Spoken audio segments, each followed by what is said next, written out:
اب دیکھو میں تمہیں بتاتا ہوں، تم کہتے ہو نا کہ وہ جناب احتجاج کر رہے تھے، بیعت کے خلافت کے خلاف احتجاج کر رہے تھے، یہ حضرت علی پر بہت بڑی تہمت ہے۔ یہ کہنا حضرت علی کو قرآن کا مخالف ثابت کرنا ہے، خود اپنے ارشادات کا مخالف ثابت کرنا ہے۔ اگر علی القرآن والقرآن مع علی کو مانتے ہو تو پھر ماننا پڑے گا کہ حضرت علی نے احتجاج نہیں کیا بلکہ انہوں نے اس اجماع کے اندر شرکت کی ہے۔ میں نے پہلے کہا نا کہ تمہاری تلخیص الشافی کے اندر ہے کہ حضرت علی پاک جو ہیں وہ جب کہا حضرت ابو سفیان نے کہ آپ جناب آج کریں تو بیعت کرتے ہیں، تو آپ نے کیا فرمایا؟ وَقَدِ اجْتَمَعَ النَّاسُ عَلَىٰ أَبِي بَكْرٍ، ابو بکر پر لوگوں کا اجماع ہو چکا ہے۔ تو اب خود حضرت علی اجماع نقل کر رہے ہیں ابو بکر صدیق پر صحابہ کا۔ اب دیکھو اس کے اندر بھی حضرت علی صحابہ کرام کا جو اجماع ہے وہ بیان کرتے ہیں اور بتاتے ہیں کہ اس امت میں کس طرح کوئی امام ہو سکتا ہے۔ یہ وہ حضرت علی کا مکتوب ہے، خط ہے کہ جو اہل سنت کے مذہب کو چار چاند لگاتا ہے اور تمہارے مذہب کی جڑ کو کاٹ کے رکھ دیتا ہے۔ اب فرماتے ہیں انہ بایان القوم الذین بایعوا ابا بکر و عمر عثمان، اب نے فرمایا میری اسی قوم نے بیعت کی جس نے ابو بکر عمر عثمان کی بیعت کی ہے۔ ابو صحابہ اور ان لوگوں کی حضرت علی تصدیق کر رہے ہیں، شان بیان کر رہے ہیں، علی ما بایعوا علیہ، جس انداز پر انہوں نے ان کی بیعت کی تھی۔ فلم یکن للشاہد ان یختار، جو یہاں حاضر ہے اسے کوئی اختیار نہیں ہے۔ اب بتاؤ حضرت علی کہہ رہے ہیں کہ جو حاضر ہے اسے اختیار ہی نہیں ہے کہ بیعت توڑ دے یا انکار کرے، تو خود انکار کر سکتے ہیں ابو بکر صدیق کی بیعت، عمر کی بیعت، عثمان کی بیعت سے؟ جب تینوں کا ذکر کر رہے ہیں کہ جن لوگوں نے ان کی بیعت کی انہوں نے میری کی، تو یہ حضرت علی نے اگر خود نہیں کی تو اگلا کہہ سکتا ہے نا کہ خود تو آپ نے کی نہیں، آپ اس کو دلیل کیوں بنا رہے ہیں اپنی بیعت کے لیے؟ ولا للغائب ان یرد، اور جو غیب ہے وہ رد نہیں کر سکتا۔ حضرت علی کہتے ہیں جو غیب رد نہیں کر سکتا۔ حضرت علی اس وقت غیب تھے جب سقیفہ کے اندر بیعت ہوئی، تو اس وقت اس کے بعد حضرت علی نے رد نہیں کی، اس لیے فرما رہے ہیں کہ جو غیب ہے وہ رد نہیں کر سکتا، تو حضرت علی کیسے رد کر سکتے ہیں؟ چونکہ انہی لوگوں نے کی نا بھائی جنہوں نے ابو بکر عمر عثمان کی بیعت کی۔ وَإِنَّ مَشْهُورًا لِلْمُهَاجِرِينَ وَالْأَنصَارِ، فرماتے ہیں کہ اس امت میں خلیفہ امام کیسے بنتا ہے؟ تم کہتے ہو اللہ نے بنایا 12 اماموں کو، دلیل آج تک لا نہیں سکے نہ قرآن سے نہ کہیں سے۔ امام تو کہہ گیا جو ہمارے بارے میں بات کرے قرآن کے خلاف، لا تقبلوا علینا حدیثا الا ما وافق القرآن والسنہ، ہمارے بارے میں قرآن و سنت کے خلاف کوئی بات قبول نہ کرنا۔ ہم کیسے قبول کریں کہ اللہ نے صرف 12 کو امام بنایا ہے، ابو بکر عمر عثمان امام ہی نہیں ہے؟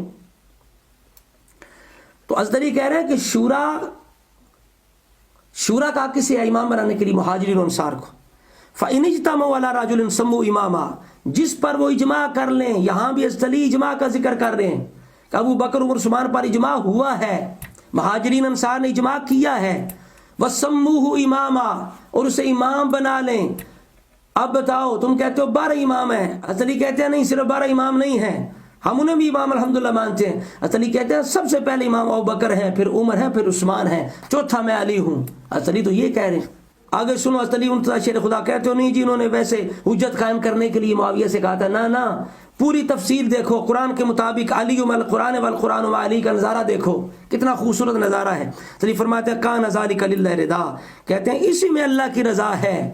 اللہ نے جو وعدہ کیا تھا سورہ نور کے اندر کہ ہم ایمان والوں کو خلافت دیں گے، وہ اس طرح پورا ہوا وعدہ اللہ تعالیٰ کا، جس طرح حضرت علی فرما رہے ہیں فَإِنْ خَرَجَ عَنْ أَمْرِهِمْ خَارِجٌ بِطَانٍ أَوْ بِدْعَةٍ رَدُّوهُ إِلَىٰ مَا خَرَجَ مِنْهُ، اگر کوئی ان کے فیصلے سے خروج کرے، کوئی باغی ہو، کوئی بغاوت کرے، اب دیکھو کون باغی ہے، حضرت معاویہ کو باغی باغی باغی کہنے والے خود باغی ہیں ابو بکر عمر عثمان کی خلافت کے، بقول مولا مرتضی شیر خدا فرمایا جو بدعتی ہو، جو تان کرے، جو خروج کرے، جو باغی ہو۔ اب کون بدعتی ہے، کون تان کرتا ہے، کون بغاوت کرتا ہے ابو بکر عمر عثمان کی خلافت سے؟ حضرت علی اس کا حکم کیا بتا رہے ہیں، فَإِنْ أَبَا، تو فرمایا اسے واپس لاؤ، فَرُدُّوهُ إِلَىٰ مَا خَرَجَ مِنْهُ، اسے واپس لاؤ، پہلے اسے زبان سے کہو، اگر زبان کی نہ مانے فَإِنْ أَبَا قَاتَلُوهُ، فرمایا اسے قتال کرو، اسے ڈنڈے کے ساتھ، تلوار کے ساتھ واپس لاؤ۔ اب بتاؤ تم کہتے ہو احتجاج کیا خلافت کے خلاف، کیسے کر سکتے ہیں احتجاج؟ کیسے اجماع کا خلاف کیسے مولا علی کر سکتے ہیں؟ اور یہ چیزیں قرآن کے مطابق ہیں. سمجھ آ رہی بات کی؟ اس کا کوئی رد نہیں کر سکتا نہیں جی اوپر اوپر سے مولا علی نے کہا، یہ اوپر اوپر اپنا پاس رکھو. سمجھ آ گئی ہے؟ جو قرآن کا ارشاد ہے وہی مولا علی کی سیرت ہو سکتی ہے. الا اتباعہ غیر سبیل المومنین. اب دیکھو استری فرماتے ہیں وہ جو قرآن نے سورہ نساء میں کہا تھا وَيَتَّبِعْ غَيْرَ سَبِيلِ الْمُؤْمِنِينَ، مولا علی یہاں وہی فرما رہے ہیں. انہوں نے جو مومن ہے، مولا علی فرماتے ہیں اصل مومن مہاجرین انصار ہیں. وَالسَّابِقُونَ الْأَوَّلُونَ مِنَ الْمُهَاجِرِينَ وَالْأَنصَارِ وَالَّذِينَ اتَّبَعُوهُم بِإِحْسَانٍ. یہ ہے اس آیت کا نظارہ. انما الشورى للمہاجرین والانصار وامرهم شورى بینہم. تو 3 آیتوں کے طرف مولا علی اشارہ کر رہے ہیں. سورہ نساء کی آیت وَمَن يُشَاقِقِ الرَّسُولَ مِن بَعْدِ مَا تَبَيَّنَ لَهُ الْهُدَىٰ وَيَتَّبِعْ غَيْرَ سَبِيلِ الْمُؤْمِنِينَ. آگے پورا جو قرآن کہتا ہے نُوَلِّهِ مَا تَوَلَّىٰ وَنُصْلِهِ جہنم وَسَاءَتْ مَصِيرًا، وہی حضرت علی یہاں فرما رہے ہیں وَوَلَّاهُ اللَّهُ مَا تَوَلَّىٰ. وہ جدھر پھریں گے پھر اللہ انہیں ادھر پھیر دے گا. جو سورہ نساء کے اندر آپ فرماتا مولا علی بھی پوری اس آیت کا یہاں حوالہ دے رہے ہیں کہ جو مسلمانوں کا رستہ ہے، مومنوں کا رستہ ہے، اس رستے سے جو ہٹے گا اسے واپس لاؤ. وہ بدعتی ہے، وہ خارجی ہے، وہ باغی ہے. اب بتاؤ خارجی بھی کون ثابت ہوا؟ خارجی کون ثابت ہوا؟ باغی کون ثابت ہوا؟ بدعتی کون ثابت ہوا؟ حضرت علی کے اس خط اور آپ کے فرمان کے مطابق. اور آپ نے 3 آیتوں کی طرف اشارہ کر دیا. سورہ نساء کی آیت نمبر 115، سورہ شورى کی آیت وَأَمْرُهُمْ شُورَىٰ بَيْنَهُمْ، اور سورہ توبہ کی آیت نمبر 100 وَالسَّابِقُونَ الْأَوَّلُونَ مِنَ الْمُهَاجِرِينَ وَالْأَنصَارِ. اب بتاؤ مولا علی شیر خدا نے تمہارے مذہب کے پڑخچے اڑا کے رکھ دیے اپنے ارشاد کے اندر. اہل سنت کے مذہب کو ثابت کر دیا، جما کے رکھ دیا ہے. اللہ تعالیٰ مولا علی شیر خدا کو پوری امت مسلمہ کی طرف سے جزائے عظیم عطا فرمائے. اللہ تعالیٰ آپ کو مزید اجر اور اپنی طرف سے انعامات عطا فرمائے. اب دیکھو تم کہتے ہو نہیں جی وہ خلافت جو ہے وہ حضرت علی نے دعویٰ کر دیا. تو اس طرح کی جھوٹی موٹی روایتیں جو ہے نا، پہلے ہم دیکھتے ہیں متن کو. اگر متن قرآن اور اصول جو ہے، سنت ہے، جو مسلمات ہیں ان کے مطابق ہے تو پھر سند کی طرف آئیں گے.